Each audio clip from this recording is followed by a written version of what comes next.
Quand on veut choisir un professionnel de l'accompagnement, on peut être un petit peu perdu et pas savoir trop à quoi se fier dans ce domaine, d'autant plus que l'hypnose, c'est pas une profession encadrée.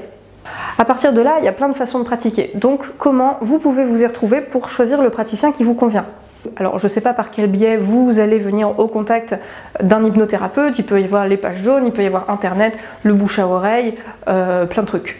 Ce que je vous encourage à faire, c'est tout simplement de passer un coup de fil à plusieurs praticiens. Vous pouvez discuter un petit peu de votre problématique, parce que ça, vous prendrez le temps pour en discuter en séance, mais surtout de sa manière de travailler, de sa formation. Après, vous pourrez aller voir sur le site de la formation pour savoir qu'est-ce que ça vaut comme formation. Au-delà des tarifs de chacun, c'est pas vraiment la peine de lui demander alors combien de séances machin. Ça, franchement, personne n'aura la réponse, quelles que soient les promesses qui vous soient faites. L'hypnose n'est pas magique. Et puis ce premier appel, c'est tout simplement une manière d'établir un premier contact.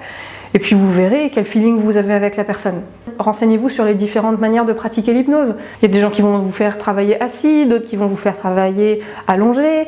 Il y a des gens qui vont vous mettre de la musique, d'autres qui vont pas vous mettre de musique, ou d'autres gens qui vont vous mettre un CD d'un ruisseau et puis qui vont vous dire 2-3 trucs et puis vous laisser là pendant 1 heure, hein, ça arrive. Bon, chacun son truc, moi c'est pas le mien. Et puis si jamais vous vous pointez au rendez-vous et puis qu'au bout de, je sais pas, une séance, 2 séances ou 3 ou n'importe, vous vous rendez compte qu'en fait, ça passe pas plus que ça, vous vous arrêtez pas là, hein. Ce serait dommage.